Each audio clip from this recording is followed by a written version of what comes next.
আমায় যদি কেউ প্রশ্ন করো জীবন সংসারে তুমি আজও কেন একা, আমি বলবো আমার মানসিকতার লেভেলে যে কেউ পৌঁছাতে পারেনি। যাদের কিছুটা দেখি তারা কেবলই শ্রদ্ধার জায়গা, আর জীবন সংসারে তারা অনেক আগে থেকেই জাগতিক সংসারে পূর্ণ।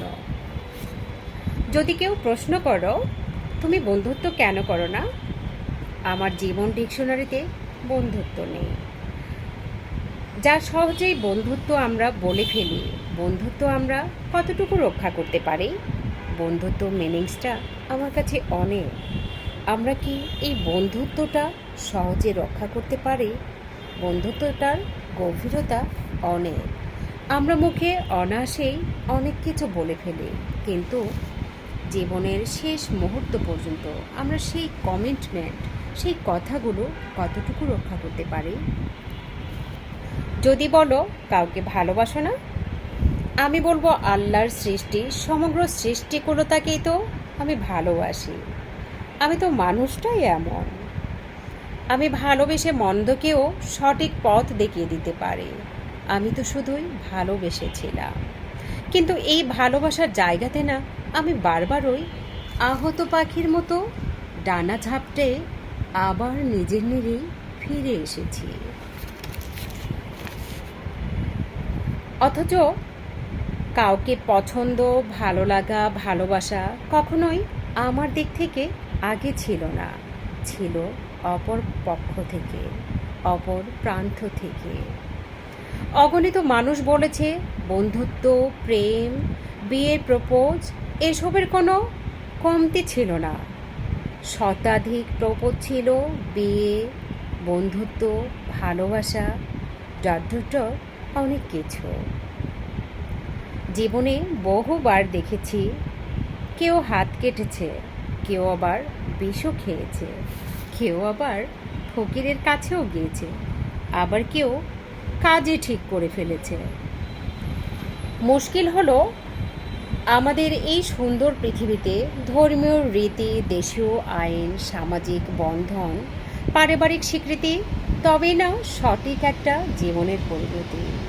আমরা মেয়েরা সবসময় চাইবো আমাদের সম্মান, মর্যাদা, স্বীকৃতি, মূল্যায়ন, এবং প্রত্যেকটি সম্পর্কের যেটা মূল থিংস হবে সেটি হবে আন্ডারস্ট্যান্ডিং, গুডউইল, বন্ধুত্ব, পারস্পরিক বোঝাপড়া, সম্মান, শ্রদ্ধা, স্বীকৃতি, মর্যাদা, মূল্যায়ন, এভরিথিং মিলেই একটা সম্পর্ক পরিণতি তার জীবন অধ্যায় পর্যন্ত সুন্দরভাবে চলে।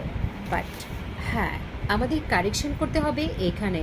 যদি এক পক্ষ খুব বেশি ভালো হয় বাট অন্য পক্ষ খুব বেশি প্রত্যেকটা দিকে জাজমেন্ট বা লয়ালিটির দিকে তারা যদি একেবারেই ভালো না হয়, একটা মানুষকে যদি খারাপের সংজ্ঞায় সর্বশেষ লেভেলে সংজ্ঞায়িত করা যায়, তবে সেই মানুষটার সাথে ভালো মানুষটা আদৌ কতটুকু মানসিকভাবে সুস্থ থাকতে পারে, ক্যারি করতে পারবে কি আদৌ তার কমপ্লিটলি জীবন, তার শেষ অধ্যায় পর্যন্ত। তো আমরা প্রত্যেকটি সম্পর্কের মানসিকতাগুলোকে যেন আমরা কলঙ্কিত না করি, চরিত্রগুলোকে যেন আমরা স্পট না ফেলা, যেই স্পট একটা একটা মানুষের জীবনে হোল ক্যারিয়ারে ইফেক্ট ফেলা, আমরা সেই সম্পর্ক, আমরা সেই মেন্টালিটি, আমরা সেই পরিবার কখনোই আমাদের কাম্য নয়। আমাদের এই সুন্দর পৃথিবীতে আমরা চাইলেই সুন্দরভাবে সব কিছু দেখতে পারি, সুন্দরভাবে বাস করতে পারি, কিন্তু তবুও মানুষ কেন এত কমপ্লেক্স সৃষ্টি করে, কেন এত বিশৃঙ্খলা করে? আসলে ভালোবাসা, পছন্দ, ভালো লাগা এগুলো না সঠিকভাবে সবাই বোঝে না। ভালোবাসা, পছন্দ, ভালো লাগা এটার মিনিংসটা বর্তমান জেনারেশন অন্যভাবে তারা নিয়ে যাচ্ছে।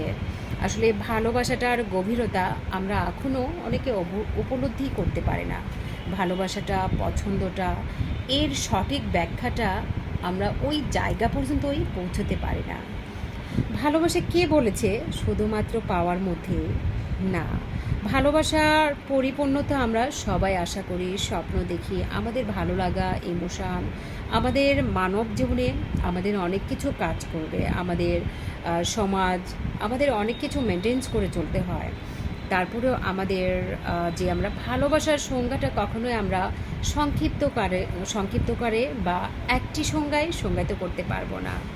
ভালোবাসা পবিত্রতাই সুন্দর, ভালোবাসায় অপবিত্রতা নয়। ভালোবাসা দূর হতেও সুন্দর, দূর হতেও ভালোবাসা যায়, রেসপেক্ট করা যায়। দূর হতে যে ভালোবাসাটা রয় সেখানে শ্রদ্ধা থাকে, দোয়া থাকে, ভালোবাসা থাকে। স্বপ্ন না থাকো, তাকে পাওয়া না থাকো, একটা স্নিগ্ধতা কাজ করে। ভালোবাসা শুধু পরিণতির মধ্যে নয়, ভালোবাসা ভালোবাসার গভীরতা না পাওয়ার মধ্যেও রয়েছে। দূর হতে ভালো থাকো সব ভালোবাসার মানুষ, সুন্দর থাকো প্রত্যেকটি সম্পর্ক। প্রত্যেকটি সম্পর্কের মধ্যে যদি দুই পক্ষের বোঝাপড়া এবং দুই পক্ষের স্যাক্রিফাইজিং যে আন্ডারস্ট্যান্ডিং বিষয়গুলো থাকে, এগুলো দুই পক্ষকেই মেনে নিতে হবে, বুঝতে হবে সম্পর্কের ভিত্তি কী। আমাদের এই সম্পর্কের পাপ পঙ্কিলতায় আমরা আমাদের বর্তমান সমাজে আমরা ভেসে যাচ্ছি। আমরা ভালোবাসা মানে, প্রেম মানে একটা জিনিসকে মুখ্য করে দেখছি। এই জিনিসটাকে আমাদের অ্যাভয়েড করতে হবে। আমাদের সমাজ এখন বর্তমান জেনারেশন অসুস্থতার দিকে নিয়ে যাচ্ছে। তো সো আমাদের সবাইকে অ্যালার্ট করতে হবে যে আমরা মানুষ, আমরা সৃষ্টিগুলো থেকে ভালোবাসবো। আমরা প্রত্যেকটা মানুষের প্রত্যেকে নিজের দিকে লয়ালিটি থাকবো। নিজের জাজমেন্ট ক্ষমতা আমাদের প্রত্যেকেই রাখতে হবে। আমাদের প্রত্যেকটি অন্যায়কে প্রশ্রয় দেওয়া যাবে না, কারণ প্রত্যেকটি অন্যায় এক একটা বড় ধরনের ক্রাইমের রূপ নিতে পারে। তো সো যেখানে অন্যায় সেখানে আমাদের সত্য কণ্ঠে প্রতিবাদ করতে হবে এবং আমাদের যে কোনো জিনিস জানার একটা আকাঙ্ক্ষা থাকতে হবে যে আমরা এক্স্যাক্টলি এই জিনিসটা কেন হচ্ছে, কী উদ্দেশ্যে, বা প্রপার আমাদের জানতে চাওয়ার টেন্ডেন্সিটা থাকতে হবে। তো যাই হোক, ভালোবাসা নিয়ে আমরা আসলে ছোট্ট কথায় শেষ করতে পারবো না। আমার